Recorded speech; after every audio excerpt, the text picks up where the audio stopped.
And that was a huge turning point. I'm very grateful that I'm able to pick apart these points in my life and actually just go, stop feeling sorry for yourself, or mate, you need to do something about it, and pull myself up on it and make the changes. Because every time I've done that, I have my little pity party and I move on, and something good always comes from it.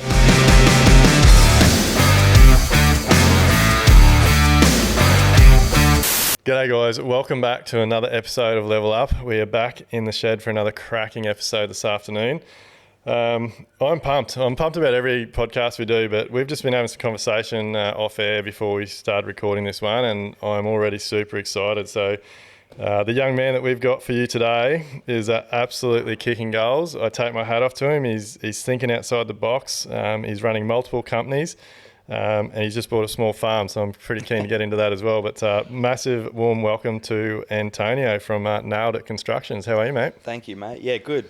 Thanks for having me. Mate, I'm pumped to have a chat to you because like you're kicking goals, like you're thinking outside the box. You've really diversified over the last couple of years with multiple companies. So I'm really keen to dig into your mindset and what's made you get to where you are, mate. For sure. So I'm not sure exactly when or how we first met. I think it might have been through some messages on Instagram or something. I think it was. It was just when you were getting that builders group started.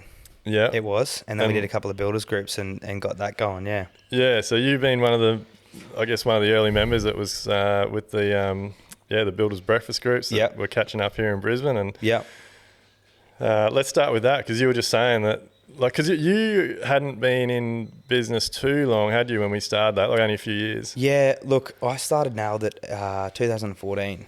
It was. So slow burn though, because I was 22 when I started that. And then obviously got a hold of the social media aspect and sort of went from there. So I think when we had that builders breakfast group, probably like 3 years into properly having a crack at the building side of things. Yeah. Yeah. And you were just saying like how valuable that was to you, just being able to catch up with other builders and listen in and put questions out there and that type of stuff. Oh, look, I think the most important, what I took away from that the most was it was so refreshing to hear that I wasn't the only one going through some of the stuff that I was. You know what I mean? To hear that from other builders as well, it's just like, oh shit. Okay, it's not just me. It's nice to hear that. You know what I mean? Yeah. Took heaps away from it all.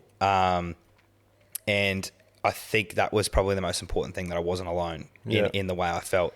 So it was always refreshing to hear that and have a conversation. Well, mate, look, this podcast really is just an extension of that. Like, we just want to get the message out to more people, more of the industry, help builders have incredible businesses and tradies, but also help clients, get the projects that they deserve to be getting. Look, love what you're doing with this stuff too, because I think the industry definitely needs something like it. Because much like what I think you're trying to shake is that whole stigma around builders and being dodgy and the current affair builders, you know what I mean? So I think it's great. My whole goal, mate, I've had this goal for a long time, and I reckon we're nearly there. Like, you'd know yourself, like as a builder, you might not have got as much of it, you're a bit younger, but I just got sick and tired of, like, because I'm a builder, everywhere I went, it didn't matter if it was a family barbecue, a friend's birthday party, whatever, as soon as someone found out you're a builder, fuck, like the horror stories just come out. Oh, builders rip you off, builders do this, builders do that. And I want to turn up to a barbecue and people tell me the incredible experience they had. I'm yet to hear it, I think.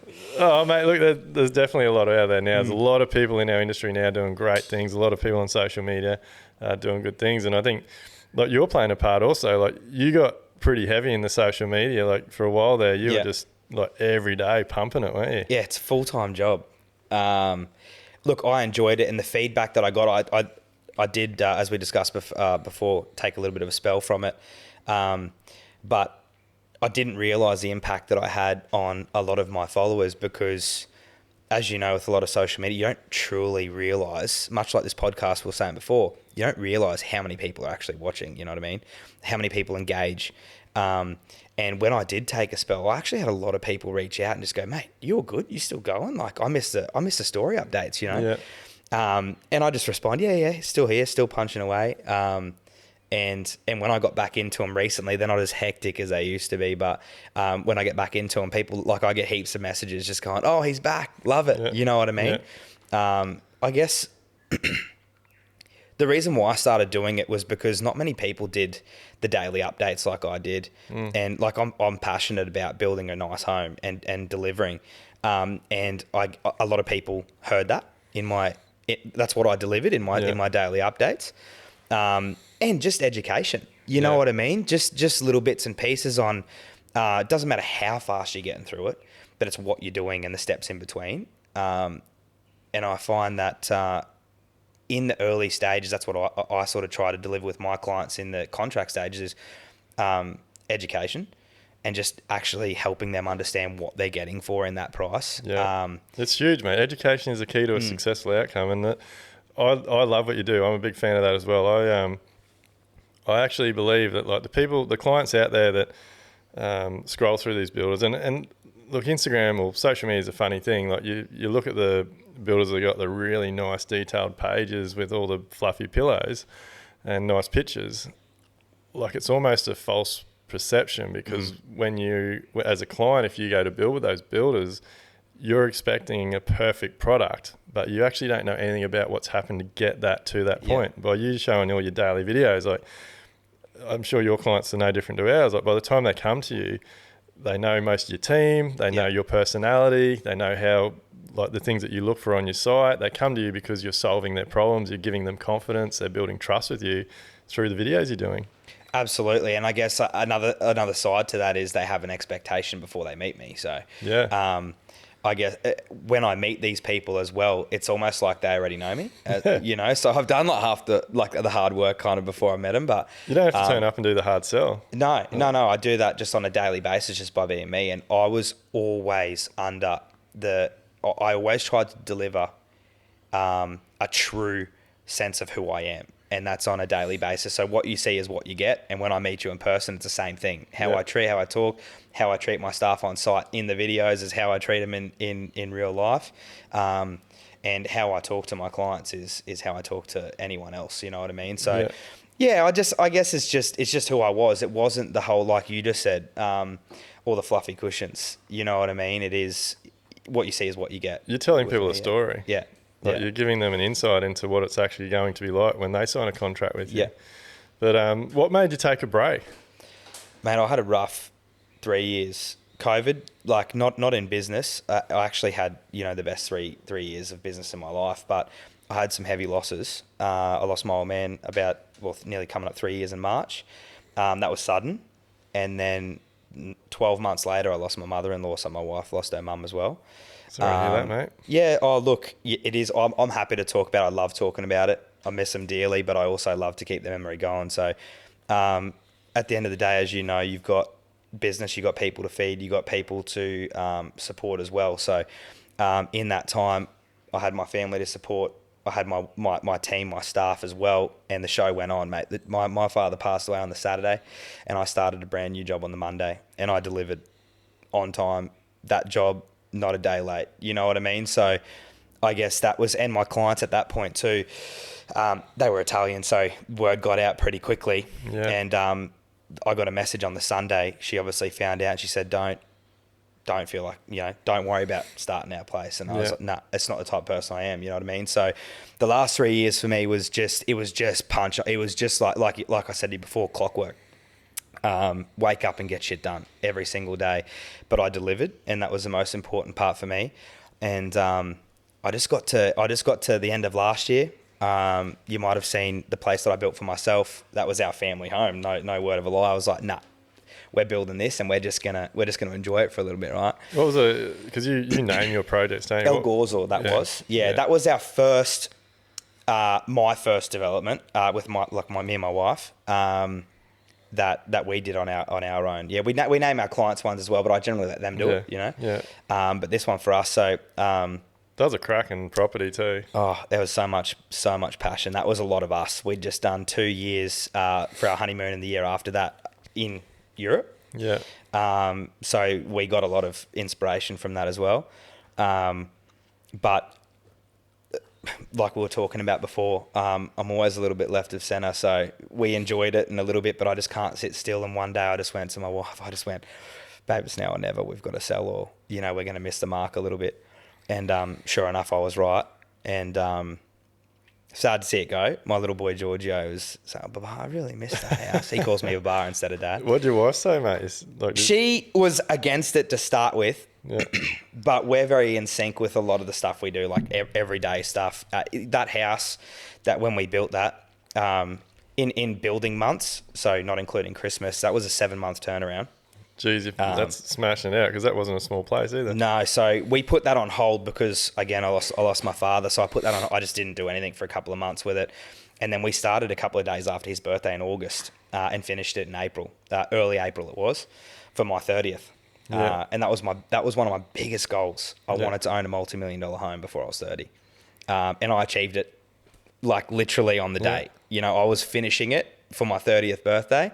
And then we had the party that night. I'm there siliconing, doing the final touches and whatnot. So great story. Had a great memory. Like the last 3 years have been exceptional, apart from, the heavy learnings that I got. But I'm also a big believer of things happen to only those who can handle it. So a lot of mindset learning I sort of learned over the last 3 years. So yeah. So what was the big shift? So the shift is you took a break from, you sold the house, you took a break from your socials. Just needed a bit of time to just digest what happened in the last 3 years. You know what I mean? Just everything. Like I had so many achievements, but it was just a lot. Like it was big nights, big days. I'm sure you can relate to that. And it just went to a point where I need a little bit of time to myself. I started to do it for the money, like I said to you before, and I've never done anything for the money ever. I've been so passionate about what I built, and like a lot of passion went into that home that we built and all that sort of stuff. And when I sort of, everything just became a little bit harder for me, just harder to stay organised, harder to organise my guys, harder to, you know what I mean? And when I started, I was just misfiring, you know what I mean? And I went, that was like you personally, like you were. Well, I think it's a credit to you, mate. Like that you picked up on that, because so many people just keep pushing and pushing. Nah, I'm pretty assertive with all that sort of stuff, and like I said, when it just become a little bit harder than it should have for me, and I started just diving in and just going, what is it? Figured it out. Just like we were still building over that time. I just removed myself from socials because I didn't want to be on the camera. Like I said, what you see is what you get. I didn't want to be delivering that just monotoned, no passion in my voice, because it's not who I am. You know what I mean? Yeah. And no one's going to want anyone like that building their houses for that time. I still loved what I did, but I just had to pull myself up on it. So that was the most important part for me. And in that time, I just took a little bit of a look on the whole business, and I just went, I want to do something different here. So I took the chance to rebrand. So we rebranded all our logos and whatnot, a nice new fresh take on it, which is what I wanted to come back when I hit the ground running. Branding's massive, isn't it? Like, huge. I think so many builders overlook the power of branding. Yeah. Like you've been really successful with it, and now, like you've got this other venture now, and like the branding of that's really, really good as well. So it is, and that's something that like you just mentioned, it's very important, because people judge you. It doesn't matter don't judge a book by its cover, all that sort of stuff. Everyone does it, man. Everyone does it. That's what happens, man. You know what I mean? Yeah. And that's what I say to, even my staff, like, looks at everything. Don't come to work in board shorts. You know what I mean? Like, it's all those little bits and pieces, because it's just presenting yourself well. You are your own brand individually. And that's what I say to my staff. Like, if you're going to be with me for 10 years or 3 years, right? When you leave me, you are your brand. Create it. Start creating it now, Yeah. But yeah, so just to circle back on that, I needed to take that break. So I used that time for a few months at the start of the year just to, rebrand. And I made a big decision for me within the company to just go referral only. So no just off the cuff people. It's just referral only business now. So clients, designers that I work with, people I know, and that was hard for me, because as you'd probably be something similar, where you're hard to say no to some degree. Not anymore, mate. Not anymore, but at one point it can be your undoing at some point. Builders are people pleasers, mate. And so many people fall into a trap that having shitloads of inquiry and trying to please everybody and trying to squeeze every job in, like, is the way to run a business, and it's complete opposite. And a lot of the time, it's a false sense of security, because a lot of builders out there that are running around chasing their tail, got lots of inquiry, and think they're doing the right thing by taking on these jobs, are only in that position because they're too cheap and don't know their numbers. Yeah. So getting yourself into a position like you have, where you know the clients you want, like, that is just like, that's where the magic happens.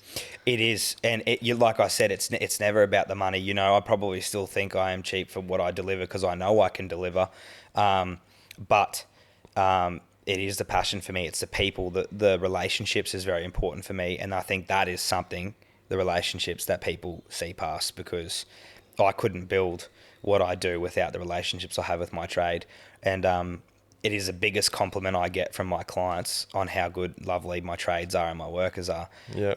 That is like, at the end of the day, like, they're your marketing as well. Like, how your trades show up, how they treat your clients, how they respond to emails, all those things. Like, it's a reflection on you, and whatever, like, you're only going to be as good as what you accept. 100%. If you've got shitty trades or shitty staff or shitty suppliers, it's, like, a reflection of you at some point. Yeah. You know what I mean? Yeah. Culture's huge, especially for us. You know, I treat my staff like family, but also I don't ever yell at anyone. I pull anyone aside if there's any differences or whatever the case is. But I try to build. So you know, I do performance reviews. So it's a good chance for your staff to sort of tell you what they are and aren't happy with, whether it's either at the workplace or with themselves or whatever, and you get a chance to build on them as well. So putting time back into your staff is also important. Oh, 100%. I think, like, I'm really glad you touched on relationships, because again, just going through all the shit I did over the years and then being in the position we're in now, like, it's funny because I really changed my spiel now, the way I talk to people. Like, I actually believe our business is all about building relationships more than it is building houses. And, like, when you can figure out what your passion is and your values and your beliefs and your passions and all those things, and you can translate that into connecting with people and building relationships with like-minded people, that is where the business just takes off. Yeah, that's where the party starts. I get excited talking about that sort of stuff, because I think it's just something that, like, it goes unnoticed all the time. Yeah. And it's refreshing to hear that from someone like yourself as well, because it's true. It's not only just in business, it's in life in general. Relationships are a very powerful tool. Yeah. Are you big on, well, obviously you're coming to the builders breakfast groups, but like networking, are you a big networker? You're like... Yeah, I do believe in it 100%. It's something that I haven't done a lot of. It's something that I'm getting into a little bit more now. What you touched on before, I was kind of always a private person. You know what I mean? I kind of just like to fly under the radar. And I mean, it contradicts everything that I was doing on social media, right? But I was still a private person. So I only sort of... But you're only putting out what you wanted to put out. Like, only what I wanted people to see, yeah. And, you know, believe it or not, I was a little bit shy at some point to go out and network, and I just thought, oh, you know, like, how do I start a conversation? All that, obviously, that comes with time and whatnot. So I've always kept to myself a little bit. I did what I needed to do, but I do believe in it 100%. Yeah, I've got a couple of mates that do it exceptionally well. Because I'm the same, mate. Like, I only put out what I want to show people. But, and same deal. And I think it's a good message, because I know there are so many incredible builders out there that are losing opportunities because they won't take that step to put themselves out there and get on their phone and walk around. And I don't know if they're too worried about what the rest of the industry is going to think, or their possible clients are going to think, or whatever. But that's what we're talking about. Like, when you do that, you will attract people that are attracted to you, not to the price on the bottom of a piece of paper. 100%. And I'll never forget the first ever video I did. And I was grateful the guy that shot it for me. He was very enthusiastic in telling me how I should talk on the camera. And, do it again. You need to be more enthusiastic, you know, and just the way, like, I'll never forget that time. And I remember seeing myself on that video and just went, oh, cringe, what's everyone going to think of me? And when I posted that, I had the most hectic feedback, like, oh, this is the next Scotty Cam, just the way I was talking, you know, I was very enthusiastic because he made me be. And I had really good feedback, and that was the start of it for me. And again, like what you said, walking around on your phone doing daily updates and stuff, a lot of people are either they're either scared to talk, or most of the time they're scared of what people think of them, or what they sound like, or shit, are people going to judge me on my job site? Which, yeah, they're all probably valid points. At the end of the day, you can't care to some degree because you got to show what you... It's a job site. Exactly right. Yeah. So yeah, it is huge. For me, it was very, very powerful tool that I sort of utilised, and coming into the build of El Gorzo, it did pay off for me a lot. I had a lot of brand partners. I got a lot of contribution for the house, and how I gave back was through the YouTube series that I did of El Gorzo. So I think it was 6 series, and we dove into little bits and pieces, choosing tiles, going to do this, and the boys on site. And what I wanted to do out of that was I wanted to show culture. I wanted to show the guys on site, people giving each other shit, the big lunch cook-ups that we did with that our plumbers put on for us. I think it was awesome, mate. I think, I don't know, one of the vids, I think you and your wife were out selecting something. I don't know, you said, I'm not having that shit, or something. I can't remember what it was, but it was funny. That's the first episode, yeah, a bit of a crack. My wife had a bit of a crack too, which is good. Had good feedback from that, but that was what it was. 100%. It was keeping it real, and that's what we wanted to show. Like, my wife was really nervous to do that again, about putting yourself out there and doing that sort of stuff, because but man, after the first episode, it was just, you just sort of fall into it, you know. You probably felt like that doing this podcast at one point, but still feel like some days now, mate. Depends on the day you have. But it rolls off the tongue, and like, it's just a conversation, and that's how I always sort of just picture it. If it's, you know, the stories, whatever, it's just a conversation I'm having with myself. I walk around, I used to care about what the guys on site, my boys, think of me. And so I used to go real quiet, and I used to be like, so over here we're doing this, and then he's in that bathroom, and then we're back out here, like, just because I didn't want them to hear it. But then at the end of the day, like, they start fucking with me all the time. Who are you talking to? Like, in the background, you might have heard them a few times, but again, culture, you know, it's very important to network and get yourself out there.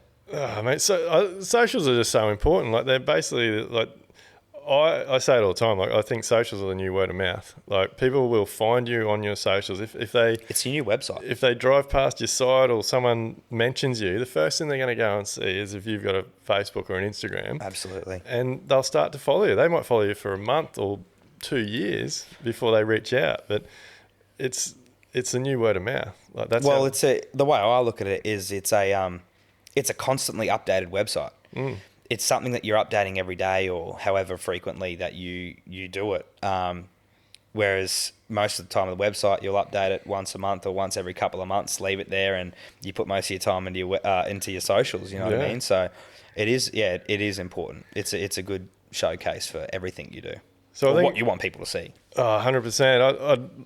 I think, like, it's a credit to you for recognising that you needed that time to take a step back, because, like, social media is very addictive, and it's not hard to get sucked into just seeing what people are commenting on, seeing what people are liking, going and checking your competition, all those types of things. Like, I liked what you mentioned before we start recording, how social media is giving people a very false sense of what they should be or what they need to try and be. Where they should be in life, whatever it is it's doing. Yeah. Oh, absolutely. You know, there was also a really important turning point in my life when I was younger, you know, that around 23, when I just started now, a couple of years in. And I used to look at other builders and whether they were younger or old or whatever, and I used to sit on my phone and just go, oh, fuck, why aren't I getting jobs like that? You know, why is that? Like, why? And I used to just, you know, the pity party crap. Yeah. And, mate, the most powerful point of that was putting my phone down and actually putting in the work.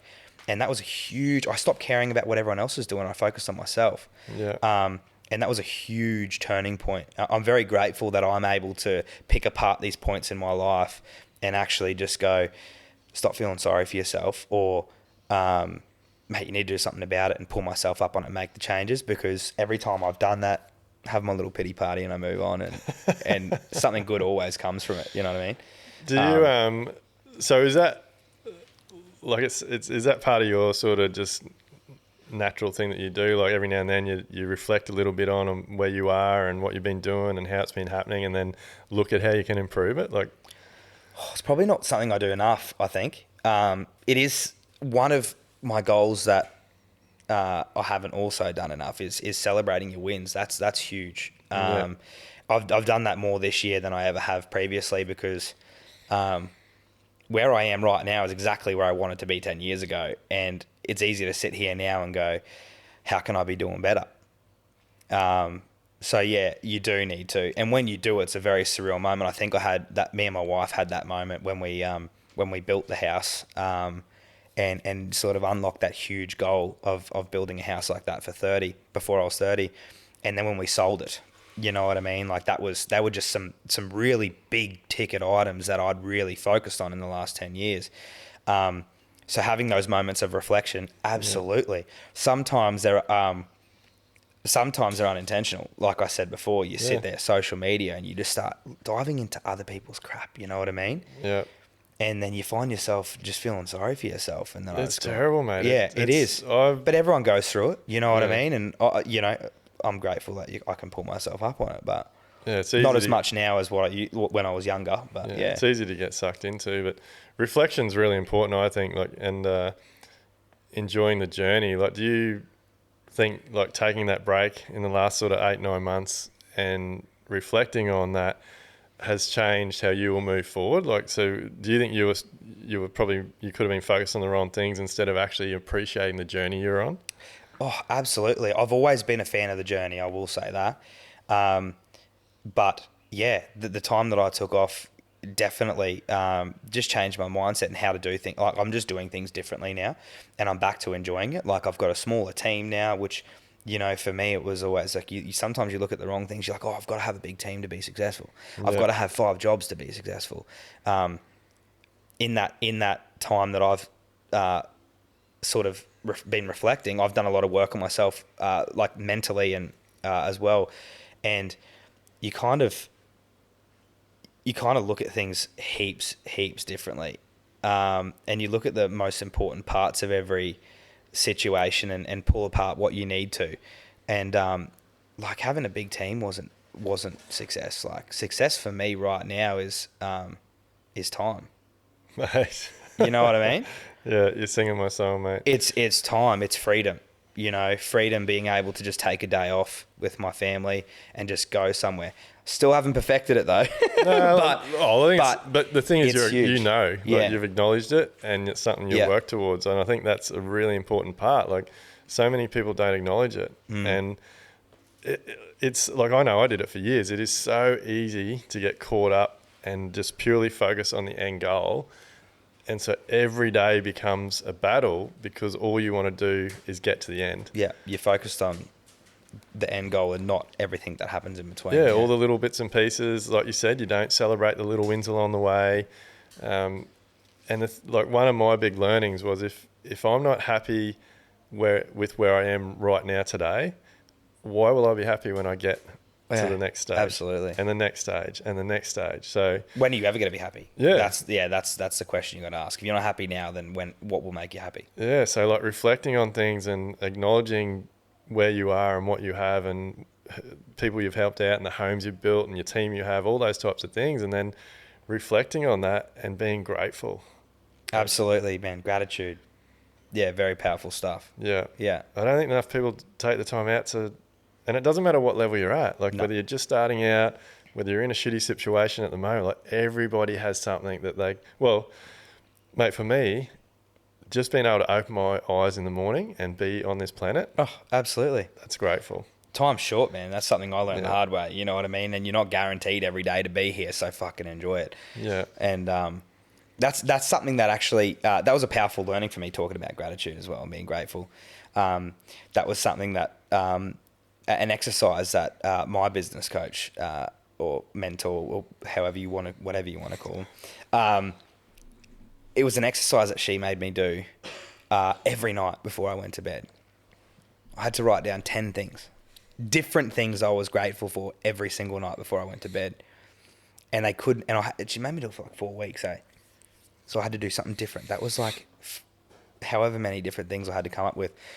And what that exercise for me helped me understand was, you start thinking about what you truly are grateful for. The chair you're sitting on, the shoes you're putting on every day, the fresh clothes, the sun. Yeah, exactly right. All the little things, the relationships you have, and it just pulled apart every little bit of your day that you're grateful for. And it's not just the big things. It's not just the cars you drive and, you know, the house you live in. Yeah. It's all the important stuff that gets you through each day. Yeah. The journey stuff, you know. So yeah, very, very important knowledge. Do you do that regularly, or did you only do it? I did that. That was an exercise. But sometimes when I do, like, you know, you feel a little bit down about, it's not down about something, but just ungrateful, I guess. You take things for granted a little bit. Yeah, I try to exercise that. I might not write them down now, but I'll lay in bed and just sort of say to myself 3 or 4 things that I've been grateful for the day. Yeah, absolutely. Yeah. It's a reality check. Mate, I try and do it at least a few times a week. Yeah. Just before I go to bed. And my thing with it is I write what's there. I don't force it. So some nights it might be 5 things. Yep. Other nights it'll be 2 pages. Yeah. But I don't force it. Like, if it's there and it's sitting there and I'm grateful for it and I appreciate it and I reflect on things, I just smash it out. And for me, I believe that just writing it before you go to bed, that's what you're taking to bed. It's great. Do you write just like random things or like whatever comes to your mind? Or so what I do, I probably do multiple things. So I write things that I appreciate, things that I'm grateful for. I write things that I've achieved, and then I write things that I'm like goals, but I write them in a way, like my goals I write as if I've already achieved them. So I have, mate, I write like, I write anything. I have a tractor, I have 100 cows, I have a farm, I have an incredible, but I even write, like, I write things that I know I need to be better at. So like, quite often I write, I need to have more date nights. Yeah. I need to spend more time with my kids. I write, I spend a lot of time with my kids. Like, I try and reinforce things that it's positive. Want to do. Yeah. And I try and do that at least a few times a week. Yeah, that's personal, powerful stuff that not a lot of people are willing to do every night. You know what I mean? It's something that I exercise as well. A little bit differently, but they're more like, the way I look at it, I look at things in terms of trying to change myself for the better. So sometimes they're not about gratitude or goals, but they're about little bits and pieces. Like, I speak confidently. You know what I mean? Like those sorts of words. And it's self-belief as well, which builds you as more of a powerful and presentable person. Which is what you need to be as a leader, you know what I mean? And you want to show your staff that and the people around that, and you want to leave a presence. And one of the things that I've always that I've been working on for 12 months is I always wanted to leave a conversation with positivity and someone feeling good about themselves. And I think that's just always nice. I've been thankfully graced with a lot of friends that do have that presence on me as well. So when you leave, you're always kind of like, that's a good conversation, hey? I enjoyed that. You know what I mean? Just really positive. And that's a real powerful thing to have in the back of your mind. Like, if you're turning up to every situation with that in your mind, that you want to leave the situation positive, like, that's huge. It is, yeah, because that's how people. That's that's someone's last memory of you, and that's also an important thing to think about as well. Because if you're an asshole and you just sprayed someone for something that you don't even know, and then you leave, that's their last memory of you. Yeah. And when someone brings you up again, what do you think they're going to say? Yeah. You know what I mean? You get bees with honey, not vinegar, and that's like the biggest thing that I've ever that's something that I try to practice sort of every day. It doesn't always happen like that, but it's something that I practice every day. You know what I mean? Yeah. So you mentioned you get coaching, mentoring, whatever you want to call it, but has that helped you sort of get to the next level of where you want to be? Oh, absolutely. It's helped me understand like the process of everything a little bit more, and like being a person, and other people, understanding other people, like you mentioned before and you touched on before. That's something that's very for me very powerful, because you can handle situations, clients, staff, random people, any situation in your life. You can just, if you understand people, you can handle a situation a lot better without obviously getting into arguments or whatever that case may be. So that's personal development stuff that I sort of at one point, well, it was after sort of my father passed away, right?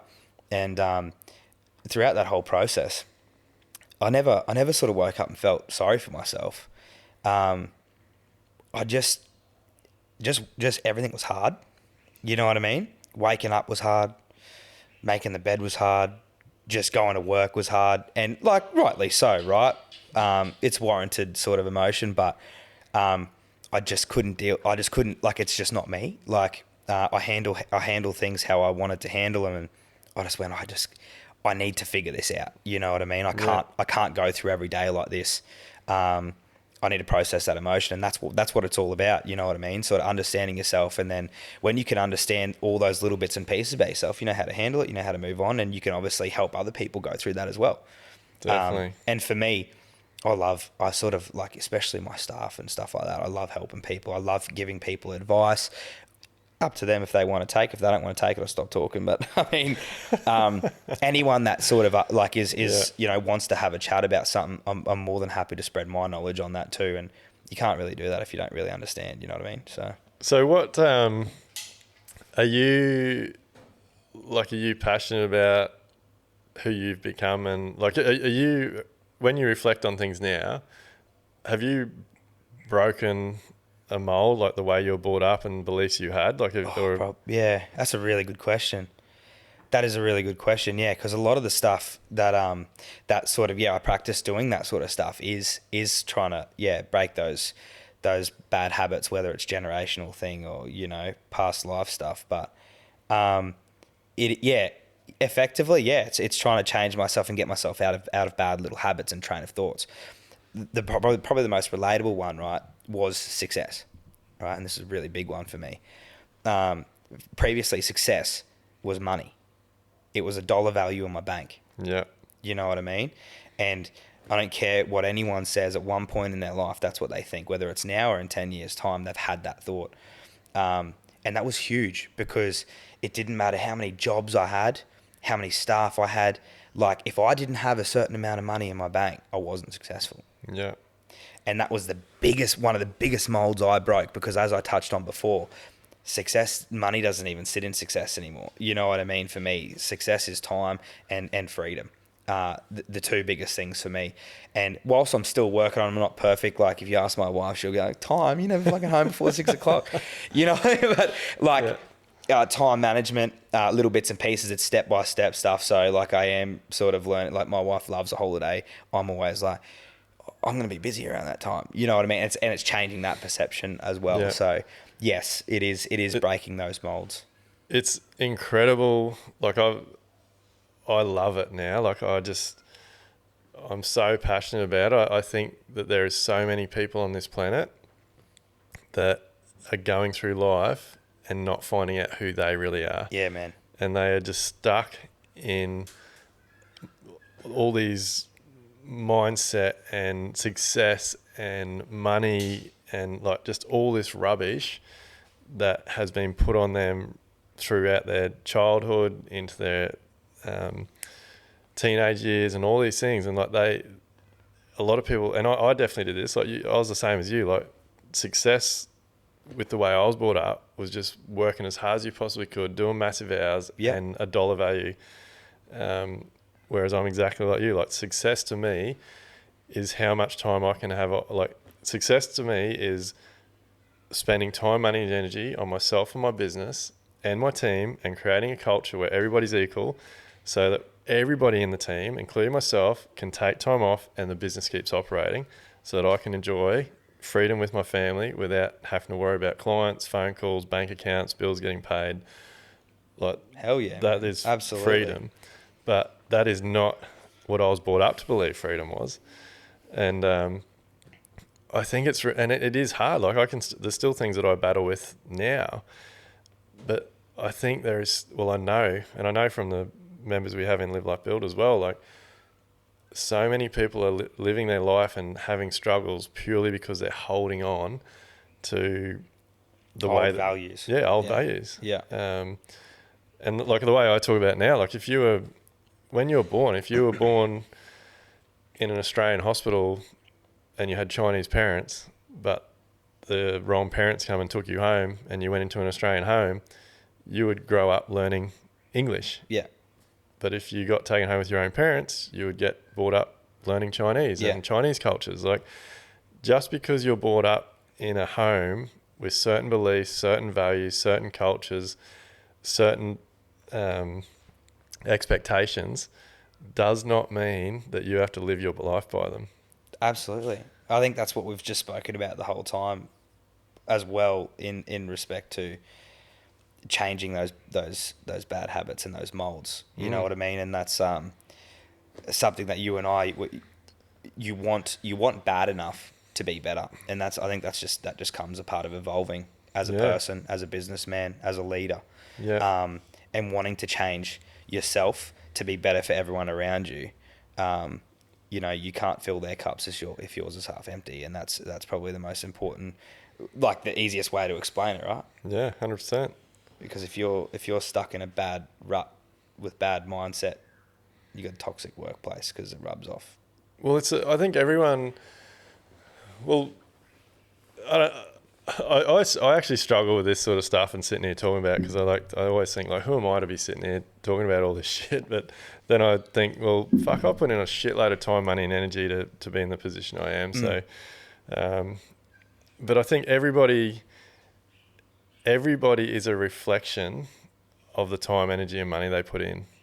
So whatever situation you're in, whether it's the dollars in your bank account, whether it's the relationship you have with your partner, whether it's the relationship you have with your kids, whether it's the quality of jobs you do, like all that stuff is a complete reflection of you. Of course, yeah, you're the one steering the ship. Eh? Yeah, and if you want your life to be different, you have to take ownership and responsibility of it. Absolutely. No one else is going to change shit. No. You know, one of the best sayings that changed my life is one that I heard from you. Actually, nothing happens to you, everything happens because of you. Absolutely. That's not me. That's Grant Cadot, mate. Well, I heard it from you, but you know what I mean. Like I didn't hear it from Grant. I heard it from you in passing. But that there for me was a huge. Like there was a point in my life where I had a really challenging client, and again I was sitting on a couch feeling sorry for myself, anxious as anything, losing weight, lost about 6-7 kilos because I was just like, you know, and I started just adopting that mindset of nothing happens to you and happens because of you, and I'm going, all right, you know, maybe I'm in this situation because sorry, I just realised. So stand up, I was like, he's mad at me. Can't hear. And I was sitting there just going, all right, why am I in this situation? You know, did I not communicate properly? Did I not do that? Did I not? So, circling back to what you said, yeah, it's holding yourself accountable. It's wanting to be better. It's wanting to change. It's wanting to put the time and energy into yourself to progress and evolve and move on. Yeah. Absolutely. Yeah. Yeah. So, mate, what are you up to now? Like you've branched out. You're still doing building work. Yeah. So now that's still punching along, just a little bit more calculated, a little bit more more enjoyable. I'm enjoying it more now than I ever have. Just having like the clients and the jobs that sort of we want to be doing. A couple of years ago now, I think it was like in the middle of COVID. One of my best mates came to me and just went. He just got laid off. Like he was with this company for so long, and they just kind of dropped him like a cold pie. And his missus is an OT, and went, I'm just struggling to find NDIS builders that just respond and rah. And conversation just evolved, and we ended up starting the company called Livability. So it's Livability Group Services, but it started as Livability by Nailed It. Yeah. And, you know, it was just me and him, and he was just on site, and I sort of run the business. And now we've just got like a huge team. We've got like eight cars or something like that on the road, and just servicing. So we just branched into property maintenance, NDIS stuff, bathrooms. There was also a point of me where like I had a lot of clients coming to me going, do you do bathrooms? Do you do decks? I'm like, nah. Fences? Nah. Do you do this? Nah. Sorry, just builds. Just wanted to focus on that. And I went, passing up so much opportunity here. So we started this other one, and we got, you know, carpenters, maintenance carpenters, landscapers that work for us. We do landscape maintenance, landscaping. We kind of just turnkey stuff. So it's fantastic that, like, I do feel there's a lot of builders out there and tradies that miss opportunities. Like the skill sets that we have opens up so many doors. Like, so you basically already got a company that's doing the building work, and like now you're doing all the livability stuff. But like it's one thing that I've always thrown the idea around every couple of years. I'm like, we're building all these houses. Why haven't we got a team that actually, like, when we finish a job, we come up with a maintenance schedule or a maintenance plan, and we offer our clients Absolutely like a year, like a 3-month fee or something, and it just happens. Like, there's no phone calls. You just go back. That was how it started. Yeah. Absolutely, because man, I'm not perfect. I got defects on my builds too. Yeah. My process, like, I get offended when my clients pick shit because I'm like a perfectionist. So I'm like, yeah, I walk in real confident. Yeah, if you can pick something, I'll give you $100. No, like, any builder that says they hand over a house defect free is kidding themselves. Nah, absolutely. You know what I mean? My defect lists are probably a lot smaller than a lot of other people's, but there's definitely stuff on there. Yeah, I'll always own everything that I do, right? And there's probably painting and silicon and shit. Like, it is. A lot of the stuff are door binds after 6 months or something like that. But, we have a process for Nailed It. I do the defects when we hand over, and then I have a 6-monthly one that I come back, and then I have a 12-month period at the end of the defect period as well, and I go back there and fix all the little bits up. And one day I just had, like, it was during COVID, I had heaps of work on, right? And I hand over one, 6 months later I had one there, and I'd go back, and sometimes they're a little bit tough because when you got a lot of work on, the last thing you want to be doing is go on defects, right? I don't care what anyone says. It's just on the back of your mind, right? Because you got targets to hit everywhere else. And I had that exact thought of what you was. I'm like, why don't I just have a maintenance dude that I just put in a car and just run around and do maintenance? Yep. Never thought anything of it. And then this eventuated, and sure enough, that's exactly what we're doing. So all my Nailed It builds, I offer maintenance services. Like, I include pretty much every job I do, I include like 6 months free of little bits and pieces, whether it's your lawns or touch-ups and whatnot, included in that as well. And it's just a service that no one else in the industry is offering. But it's got incredible potential. Like, because like everyone these days with such busy lives, like everyone wants to know that everything's getting looked after. They don't have to pick up the phone. They don't have to schedule anything in. Like, you do a handover with people. So we don't have that. We go back and do a 12-month check. So like when we hand over a job, it gets scheduled in. Camille, my wife in the office, just automatically follows the client up 11 months out, says, hey, we've got to book in this checkup. But you've got to have systems and processes that just allow a stress-free process. The client doesn't have to do things. The client doesn't have to be thinking. Like, you don't want to be doing a handover and saying to your client, you have to contact us in 6 months' time. Yeah. Because 3 years down the track, they're going to go, shit, I never did that. Yeah. Didn't ring you. We've got this painting touch-up still to do. Like, and look, like, I'm not going to lie, sometimes, like, even at the 12-month, you get some defects done, you get some, and they sort of take a little bit longer than they need to sometimes if there is a couple. But the most important thing is answering your phone, man. Like, that's where people lose the faith in you as well. I'll always answer my phone. I'll never push back, always have the discussion. Nothing's ever a problem, you know what I mean? Everything can always be solved. You've just got to be open-minded and come to an agreement with it all. Yeah. So that's the biggest thing with it all. Answering your phone, communicating, setting expectations. I hope you're not answering your phone after hours and weekends, mate. Oh, look, no, that's actually something I've worked on hugely. Yeah, I try. Look, again, you ask my wife, she'll give you a different story. But sometimes if it's schedules are tight and I'm trying to get something over the line, I'll do what I got to do. But most of the time, that's half the reason why I had to break off social media as well, because, man, I was getting home 5, 6 o'clock. I'm sitting there trying to do a post on my phone, man. All my kids want to do is just, hardly see me. They get a couple of hours before bedtime, and I'm sitting there trying to do a freaking post on my phone, man. Like, it's pathetic. You know what I mean? So, there's beautiful things called scheduling as well. You can schedule posts and do all that sort of stuff. So we had our friends at Blackheart looking after a lot of that stuff for us at one point, but then it becomes not so personable, which is what I found. And I built my brand on personability. So, yeah. How do you... I'm glad you mentioned that, because it's definitely something I wanted to talk to you about. Like, you did get those guys involved a lot in your socials, and you did manage to keep it very personal. Yeah. Because I think this is a really important one, because if you are going to be putting yourself out there, putting your work out there, you do want it to be personal. And I struggle with this. Like, I know there's a lot of great social media companies out there that are targeting the building industry, but if they've got the same routine and schedule and they're doing it for every single builder and trade they work for, how does that get that personal connection with that builder and their clients? See, that's a good question too, because well, I've got a good relationship with those guys to begin with. Like when I started using them, they kind of just went out on their own, which is what I really wanted to support young business. That's something I'm passionate about as well. And like just having their creativity, I had the ideas. Like I knew what I wanted to get across, and they just delivered it very well. You know what I mean? And they continued to do that. It is something that, like, even sometimes that they'd mentioned to me, like I'd see a lot of other people have similar videos to me or whatever that was. But a point of difference was the most important thing. Setting trends, I guess you could say, or trying to find that perfect, what do you call it? Yeah, trend or viral video. I tried for so long to get something viral, but it never went viral.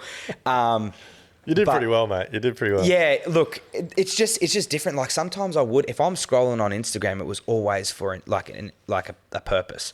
I wasn't inspiration. Yeah, it was inspiration. So I was pulling video ideas from other industries and going, how can I utilize that? I mean, there's some videos that I could pull up now and just show you, like, they're not even side updates where one of my guys, I'm sure he fucking loved it. He got to throw a bin at my head.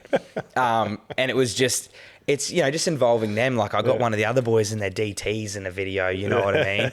But you branded them, didn't you? Yeah, I did brand the DTs. Yeah. Little details. And like that comes down to culture and stuff as well. Yeah. I always tried to show that personability with my staff. How do you get a team member, mate, to put a pair of nailed DTs on? Like, seriously? Oh, mate, you don't have to ask Cole twice. I'll tell you that much for free. There was one video where he'd only just started with me. I think it was like a month in, and we did a video, and he was in the background of the video, and he pulled his pants down. And I said, mate, if you're gonna do that, at least just come in front, like just come and present. He's like, all right, and he just pulled off his clothes, and we did an intro. I think it was like 2019, or something. It was an intro to the year, and I was like, hey guys, Antonio from Nailed It, we're over here. 2019 is going to be, and he just walked straight past, nail belt on in his undies, and it was just classic. But that's just, again, it's culture, stuff. Like I love my team. They're like my family, you know what I mean? And I try to get them involved wherever possible. It's just funny, man. Like that's what, for me, for the people that I build for, like they want that. Yeah. You know what I mean? And if they don't want that, then they're my wrong client. You know what I mean? This is what I try and tell everyone. Like you're attracting people that are coming to you because they like your personality. Yeah. They like that you're a family man. They like that you're, whatever it may be, you're into your camping, you're into your full driving, you're into your artwork, like whatever it may be. But when when you get that personal connection, it's like I said, it's where the magic happens. Yeah, absolutely. And that's sort of the concept that I've always had is like if they're going to whinge about, a client doesn't like what video that is or whatever, well, we're straight up not aligned. And I've always been a big believer of that. If we're not connecting at an early, like I've honestly let a couple of jobs go in the past, where we're just not quite seeing eye to eye, and there was no arguments or anything like that ever, but I could just see that. I'm like, oh, like if this, these things are getting thrown around now, what's going to happen when the pressure's on? You know what I mean? Yeah. So mate, what advice do you give for young guys that are out there or anyone, any builders and tradies that are out there that think they're in a hard situation? Like, what's some advice for them to just try and get things ramping up a little bit? Just focus on yourself. That's probably like the biggest one, is just like, if you are one of those people that sits on your phone all the time, just get off the phone and actually break down your business, understand your business. That is the most important thing. Understand that you're not just running a construction company or a construction business or a trade service. You're running a company. You know what I mean? It's a personal brand. Brand is everything. Brand everything. Yeah. And your image, what you put out is what people perceive you as. Yeah. That's what I know because I was there for years. Like when you're in that position where your cash flow's poor, you're picking and choosing what bills to pay, you're having issues with clients, you're putting out fires every day. Like it can be hard to pick your feet up and start dragging them around and show up. But you have to, don't you? Like you've got to bite the bullet. You've got to put the brave face on. You have to show up every day and just keep chipping away, keep getting those small wins, keep doing the little improvements. It's bit by bit, and again, it's a slow burn, and it doesn't have to be a slow burn. You can look at it any way you want to, but something like if you look at Nailed It versus Livability, like Nailed It's like 9, nearly 10 years old, Livability is like 2.5 years old, and we're doing like fantastic numbers versus what Nailed It was 2 years into business. But that just comes down, like I've learnt a lot in the last 9 years, you know what I mean, or 10 years. And it just gives you, obviously you've got more confidence. Like the more experience you've had, the more situations you've been in, whatever you learn, as long as you're willing to learn and understand and break down that situation and either make sure you don't do it again or do better next time. That's the most important thing. It's just understanding the situation. So I like that you touched on the learning, because that's really all it is, isn't it? Like instead of getting the shits and focusing on the problem, just turn it into a situation and focus on the solution. Absolutely. We have to understand the problem and then build off that. Like, you know, cash. You mentioned cash flow before. Like that is a big problem for a lot of people, because the minute they get 50, 100, 200 grand in their bank, they think they've got a lot of money. They don't realize in 5 days' time they're going to get bloody 80 grand's worth of bills. Yeah. And they've just went out and bought 2 trucks. You know what I mean? That is, especially in COVID, with all these young builders coming into the game and all that sort of stuff. Like it was easy money. It was free money. Yeah. That is something that I encourage all the younger builders to do that have come in at a time where work is easy to get. Know your numbers. Understand your business. Just understand your business, because like I was grateful that I started back in 2014, I think it was. I think GFC was 2009, around that time. Yeah, 2009, yep. Yeah. And like I was 22. No one wanted to spend 20 grand with me. You know what I mean? Like, no shit. I had to get... Is your background carpentry? Yeah. So I finished my apprenticeship. I didn't go to school, nothing. I went straight into my apprenticeship, smashed my apprenticeship out, got signed out a little bit earlier, stayed with my boss, and for the 8 months or whatever it was, and just started Nailed It carpentry and maintenance at that point, and until I just had enough work to go out on my own. But that was a really hard sort of, like there wasn't much work around to begin with back then, and it was not meaning to offend anybody, but it was an old man's game, the industry back then, whereas now it's a bit more of a young man's game. Technology sort of takes over. Definitely. So I was going through that point back then of, you're young, like you don't know anything. You know what I mean? Do you, and I don't know, nothing against your boss, I guess, if he's ever listening, but I feel, again, like we talked about with the way we're brought up and childhood and all that thing, I know from my experience, like I was just doing, when I started business, what I'd seen my bosses do, which was wrong, and running terrible businesses. Like, unless, again, you've got to break the mold. Like, did you have bad habits that were a flow-on effect from the way you'd been taught through your apprenticeship?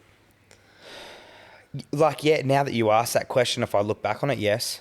I was very grateful how I finished my apprenticeship with my bosses. Like, I had valuable lessons that I learnt from them. But yeah, it was the hard work. It was the stress. It was just the long hours. It was dealing with clients and being, you know what I mean? Like, I saw a lot of that. Now that you actually say that, I'm like, yeah, they're the molds that I'm breaking through at the moment. You know what I mean? Or the last, 2 years. Absolutely. Because that's the work ethic. It's like you work hard and you're trying to earn respect of people by working hard and big hours. Yeah. And that's something these days, especially on social media, that everyone feels the need to tell everyone how hard they're working. That's something I've never been into, you know what I mean? Like, yeah. And I work as hard as I want to work. Yeah. No one needs to freaking know what time I get to the shed in the morning and what time I leave. Yeah. I think you're a fool if you're doing that these days. It's funny, hey, like, because everything's perception. Yeah. Like, everything's perception. And, like, it's all about working smarter, not harder. Like, that's, I forget something I heard was, like, you can only ever earn a certain amount of money with your hands and your time. Like, if you want to be successful, you've got to think outside the box, and you've got to build teams that can do things that you can't do. Like, focus on the things you're good at doing, and bring people into the business to do things that you don't like doing or you can't do. And it's actually a conversation I had with my younger brother the other day. You know, he's just young and eager and wants to take on the world as well. And I said the exact same thing. I said, mate, there's only so many hours in a day. And there's only so much you can do personally. And you're going to get to a point where you can't earn anymore or do anymore. So you got to start thinking a bit smarter about things. Yeah. And like what you said before, like I think before we were recording, and we were just talking about, you know, being, obviously everyone's version of success is different or whatever, but your first form of income, which, you know, whether it was DPS or something else, but for me it was nailed it. Like it's you got to think outside the box. You got to do things, other things to make a little bit extra money, because you are just going to get to a point where you've either had enough and you're not going to earn any more than that, or you can, but it's taking the extra leap, or is it actually what you want to be doing for the rest of your life? You know what I mean? I'm a big fan, mate. You've got to make your money work for you. Yeah. It took me a long, long time to do that, because just like most of the stuff we've talked about today, like I've been and done all of it. Like I've always earned good money, but I used to spend money instead of holding on to the cash. Like I was always looking for that quick reward, that quick dopamine hit. Like which everyone still does. Yeah, and mate, all that did was put me under a huge amount of pressure and stress, and was a big part of why we got to 2010, 2012. And even though on the outside, well, Brisbane's most awarded builder those couple of years, it was a shit show. And whereas now I've learnt, like you have to make your money work for you, and whether like hold on to a bit, save up for deposits, invest in other, whatever it is, start little side businesses or invest in property, like create other passive income. Like everyone's different. You might get into shares, whatever. But I think there's very few highly successful people in this world that have done it from their day job. Like you've got to have other things going on. Oh, yeah, absolutely. And, you know, I think that comes, it whether you call it research or whatever, but again, for me, those side hustles stem from a passion. Do you know what I mean? And for you as well, by the sounds of what you've got burning on the side, but everything I do revolves around the building, mate. Yeah. Like I love building, so I've just branched out from it. Yeah. But it's thinking outside the box. Yeah. It's doing something different. That's the same thing about our farms that we were just talking about. You know what I mean? It's the same thing. Like it's what we know, right? It's property. Yeah. It's building. It's that we're grateful that we're blessed with the skills and attributes to be able to do half the things ourselves, save money where we can, or we're smart enough to pay someone else to do it and go make our money somewhere else while someone else is doing as well. Definitely. And you know, you have to do those little things to just make an extra quid here and there. Yeah. So mate, we're not far off wrapping it up. What's like you just touched on the farms. Like I was stoked when I seen you posting that. Well, I think you've only done a handful of posts now, but yeah, it's so good. I love seeing people do well, mate. I think it's also, I think it's a great trade to have as well. I'm very similar to that. I think just you've got to take your hat off to people that are putting in the effort and putting themselves out there and getting the rewards. Like, so yeah, good on you for doing what you're doing. Like, thanks, what's the story behind that? Like, you've got a bit of a farm stay happening? Yeah. So that's just a little. It's in Kenilworth. So it was originally called Adelong Farm, and I'm a bit of a superstitious person. It's like renaming a boat, right? It's bad luck. So we kept the name, except we called it Adelong Farm Retreat, and the intention is to be a little retreat getaway. So. The house actually has the 6 acres has 2 houses on it, a big house and a little cottage, and we've just added a bedroom and a bathroom to the big one. And people can book them whether it's a business conference or a retreat or, you know, or just a little family getaway for a couple of days. The intention is to go out there and relax and just enjoy the countryside, you know, get away from it. Yeah, just it's disconnect. So awesome. Yeah. And it's a reflection of you and your passion. Like you can now share that with other people. Like I think it's fantastic. Absolutely. It's just like, it's what you know, we were talking about before, and much similar to what you're sort of creating on yours. But again, back to the gratitude side, the way I looked at it is like, I'm always building houses like yourself for, people that have worked really hard. Like that's their biggest goal and a really big investment for them. Right. and I've got a lot of followers and people that watch and love it and go, oh, you know, I wish I could have something like that or whatever. I'm grateful to be able to, you know, buy this and renovate it and build it and create something where everyone can enjoy. And like, that's a newfound passion of mine and my wife's, where we're just like, fuck, like, who are we going to buy this for everyone else to enjoy? Like, but I'm really excited about it. You know what I mean? Because I can tell, mate. It's a risk like anything. I'm not afraid of a good risk. And at the end of the day, like, the way I look at it is it's just money. You know what I mean? Like, everything's recoverable at the end of the day, and it's a property. It's beautiful. Everyone else can go out there and enjoy it. I can take our friends there if we want to and just have a weekend away. Yeah, it's exciting, you know? Yeah.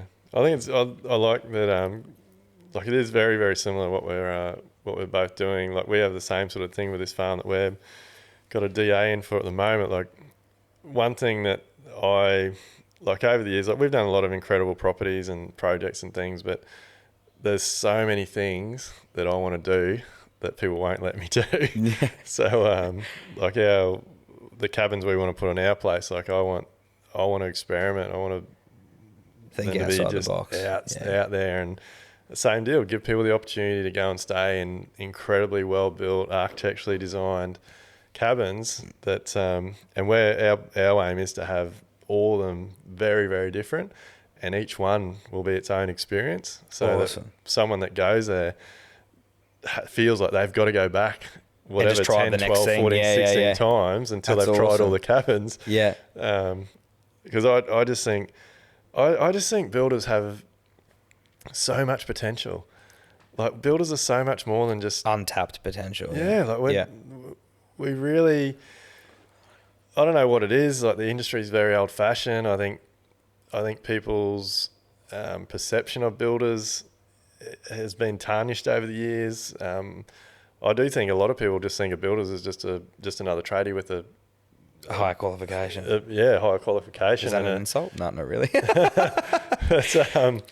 But I think it is. Like, they don't realise how much we have to deal with, how much we have to, responsibility, liability, all those types of things. But I know there is so many incredible builders out there that just have incredible passion. Like, they're craftsmen, they love what they do, and it's so sad when the business side of things lets them down and they fall apart. Opportunity, I see, you know what I mean? That's the biggest thing. Like, opportunity knocks on everyone's door. It's whether you decide to open it or not is primarily up to you, and it passes just as quickly as it comes as well. So if it's there and you've got the opportunity to grab it. You know what I mean? And that's something for me. Like, I see opportunity. I'm not afraid to take anything, think outside the box. Within reason, though, you have to be able to take a step back and think about, fuck, is this, you know, can I do this right now? Or is it something that I've just got to wait a little bit longer to do, you know? But always, I don't know about you, I think we sound very similar, but like, I always dig a little bit deeper. Like, never say yes, never say no. Keep the conversation going and just see what the possibilities are.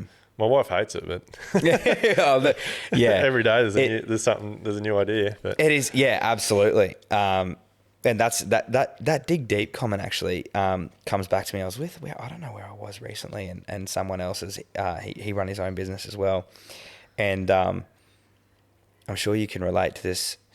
He made a mention of digging deep. And it was like, he was actually talking about him building a house and his builder and, you know, a couple of variations and, you know, whatever. Yeah. And he goes, someone said to me once, when times get tough in business or whatever, and, you know, whether, you know, the cash flow is just a little bit not so good at one point, or, you know, you just got a really big challenge that you're facing, whatever, he's just dig deep.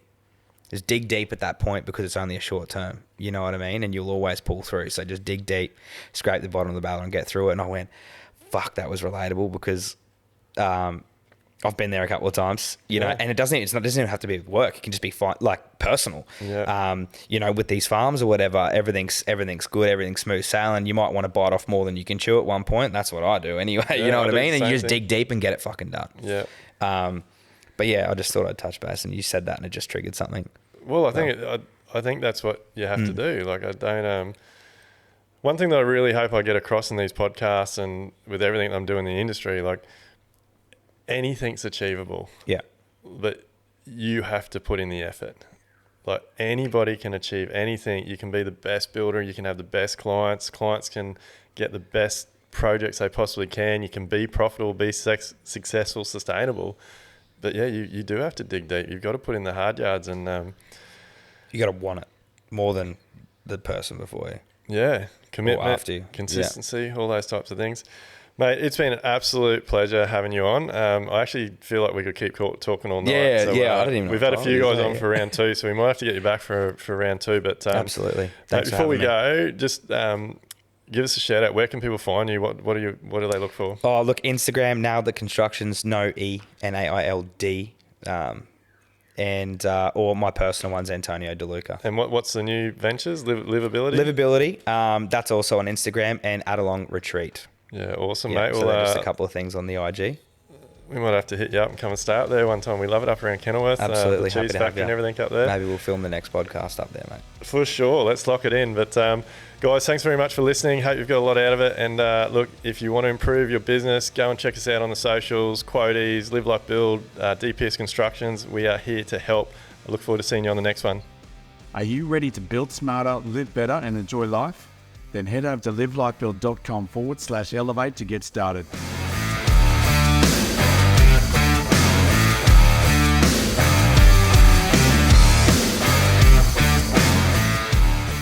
Everything discussed during the Level Up podcast with me, Dwayne Pearce, is based solely on my own personal experiences and those experiences of my guests. The information, opinions, and recommendations presented in this podcast are for general information only, and any reliance on the information provided in this podcast is done at your own risk. We recommend that you obtain your own professional advice in respect to the topics discussed during this podcast.